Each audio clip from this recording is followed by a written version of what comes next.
You know, 2024 is going to be a crazy year, and only 1 week has passed by so far. But if the first week of 2024 taught people anything, hopefully it taught them the valuable lesson that they should have already learned a long time ago. But anyways, hopefully it taught them the valuable lesson of not believing everything you see on the internet. As of right now, at the time of this recording, people are still going crazy online, trying to figure out if there were aliens at the Miami Mall. A complete, fake, nonsensical story that was spread by weirdos on TikTok looking for a few views and a few clicks.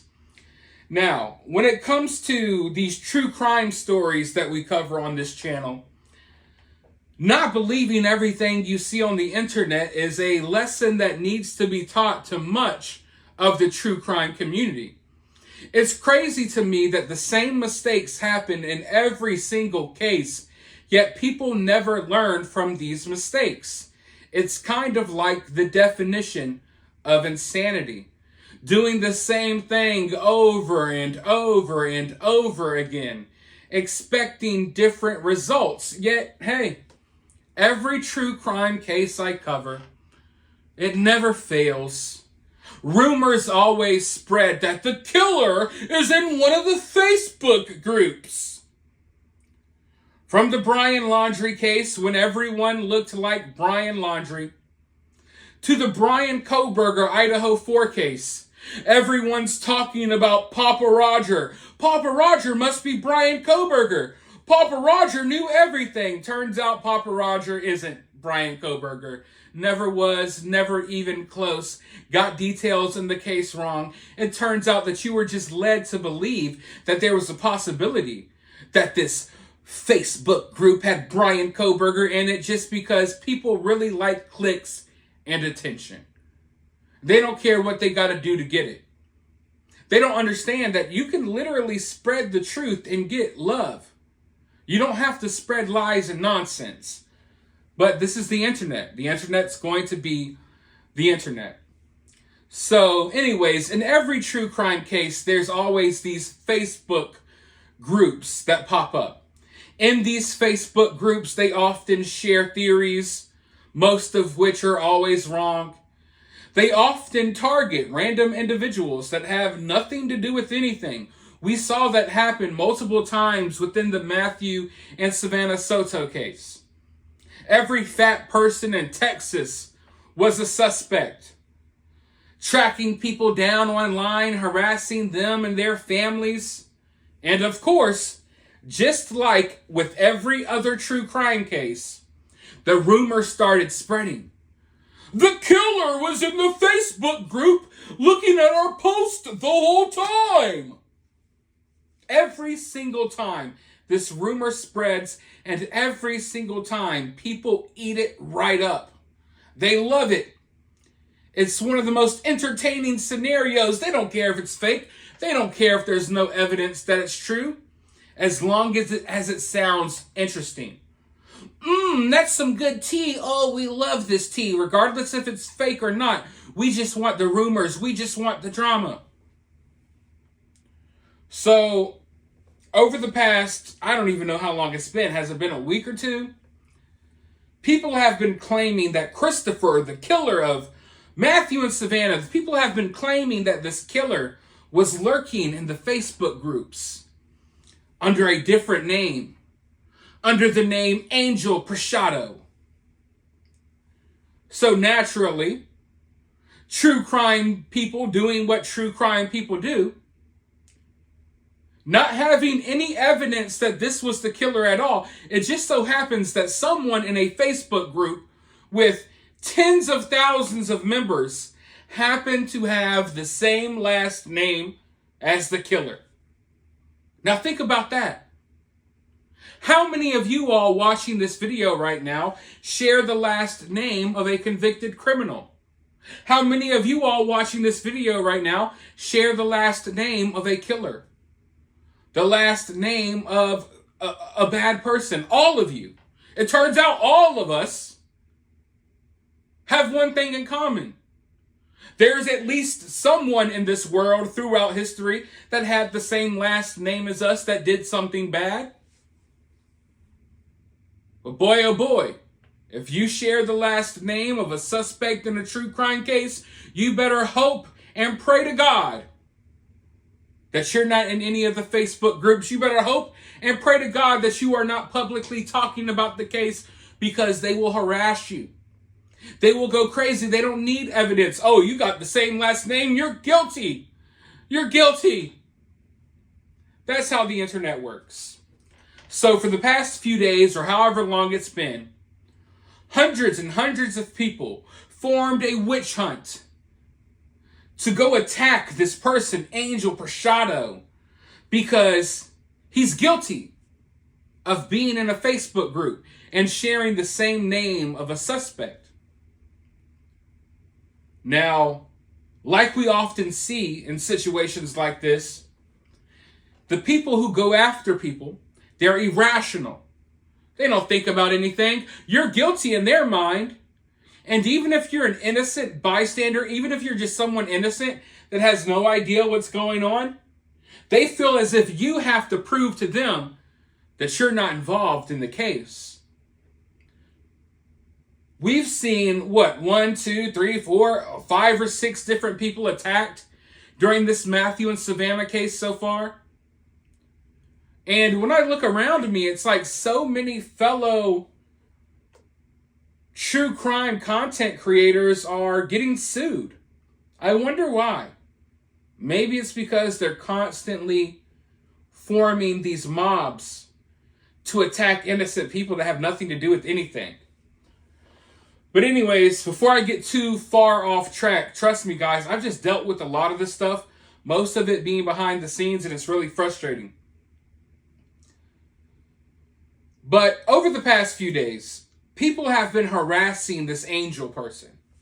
Oh, you're Christopher, you killer. Trying to track down their information, trying to dox where they live, just doing all of this weird stuff, finding people who are on their friends list, harassing them. And guess what? It turns out that this Angel Prashado, it wasn't Christopher. It's just some kid that has the last name that Christopher has. And now he's been forced to speak out after being harassed nonstop for days on end. I want to go ahead and look at this post. I saw someone else made a post talking about this, but I thought it'd be good if I said it too. I am not Christopher Prashado. I simply share the same last name as that killer, and that's all. The amount of harassment me and my partner have received over the past few days is honestly ridiculous. It got so bad that my partner fully deactivated their Facebook account because some of you kept texting them and even calling them. Also, I decided to change my profile picture and cover picture because people keep spreading my account everywhere and using my pictures as proof or whatever. Like y'all, I took that one picture with my nails painted a year or two ago and just took it real quick so I'd have a picture for this account. Anyways, that's all. If there's any questions any of you want answered that I can actually answer, then just ask here. Please don't text me directly. So there you have it, folks. This is Christopher. It's Christopher in the Facebook group. It's been debunked. It's debunked. Let it go. Stop harassing this kid and his partner. I'm assuming he's gay. Stop harassing this kid and his boyfriend. Leave him the hell alone. They don't deserve to be attacked by the internet because they have the same last name as someone that got arrested. It's ridiculous. But like I said, we see it all the time, and this is why I am always so hesitant about covering true crime. This is why I've pivoted most of my channel into talking about other things, because I hate that stuff like this constantly happens. I mean, look at what happened with Icked Mel in the Kylie Rodney case. The cracked out country rapping weirdo that acted like YouTubers killed Kylie Rodney. The YouTubers killed Kylie Rodney. How often, how many times do we have to go through the same nonsense before people get it through their head not to believe everything you see on the internet? We're all adults. We're all adults. I feel like if you want to take an interest in true crime and look into true crime, then you should have a certain maturity level about you or something. At least a couple of drops of common sense, anything. But no. Oftentimes, stories like this, it attracts the craziest, weirdest people who are upset with their own lives. They don't have anything to do, so they sit online and they go through these witch hunts every day. It's no different than the cancel culture mobs. Let's go find random people on the internet and blame them for murders and harass them nonstop. Let's get them fired from their jobs. Let's make them feel uncomfortable, to live at home because we're doxing their addresses and all of this stuff for no apparent reason. We've had multiple kids get attacked. Multiple people on TikTok get attacked. We got fat guys everywhere getting attacked all over the Savanah and Matthew story. For what? Stuff like that doesn't help a case. All you're doing is kind of creating more victims. And I don't want to sound dramatic because, things happen on the internet, but sometimes people go so crazy with this stuff. I've seen it happen a dozen times now. People go so off the wall with fake nonsense information that they read online without doing a shred of investigating, without doing a shred of research. They take whatever they see at face value. It must be true. And now I'm a hero because I'm messaging people on Facebook, harassing them. People really think they're internet detectives and heroes, like they're helping something, when all they're doing is spreading hate and vitriol towards random people who don't deserve it. This has to be like the 6th or 7th case, literally, that I've covered where it was, the killer's in the Facebook group. The killer's in the Facebook group. And then people just start attacking. Just start targeting random strangers and attacking them because you must be the killer in the Facebook group. And it's like, I know for a fact that a lot of y'all remembered this happening last month with the last case we talked about. Why are you following up with this nonsense again? How many times do you have to be fooled by the same BS in every case before you start putting two and two together and realizing, oh wait, people lie on the internet for no reason all the time? How many times did people have to say that Christopher and Ramon got out of jail? How many times did they have to spread that lie before you realized it was fake?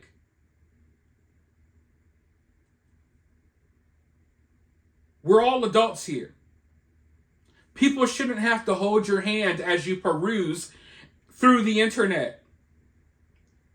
You should have a little bit of common sense in you to try to decipher the real between the fake. And sometimes you could look at stuff and be like, okay, that's a possibility. Like when I looked at, the possibility that Angel Prashado was really Christopher and in the Facebook group. That seems possible, right? It seems possible. Okay, cool, that's interesting. But you know what I'm not going to do? I'm not going to go harass that person. I'm not going to spend my day, my time, a single second of my time going and harassing strangers online because I have an inkling that they may be this or that. And people convince themselves so fully that this stuff is real that no matter what you do, you're never going to convince them that it's not. They're dead set on believing that this was Christopher. They're spreading pictures of the kid online, harassing him, and in the pictures you can tell it's not Christopher, but that's not good enough. We don't care if you look different, you're Christopher today, motherfucker. We want you to be Christopher today. We want you to be the killer. You need to be the punching bag of the internet, so all of these people who feel bad about themselves, we can all hop in your inbox and wish death upon you and attack you. Because you're Christopher today because we decided it in our mind, and we're not going to allow anyone to tell us otherwise. But yeah, I'm glad this has been debunked. But even though it's been debunked, even though we have the person from the profile literally telling you, hey, I'm not Christopher, while Christopher's in jail, that's not enough. People are still going to believe it's Christopher.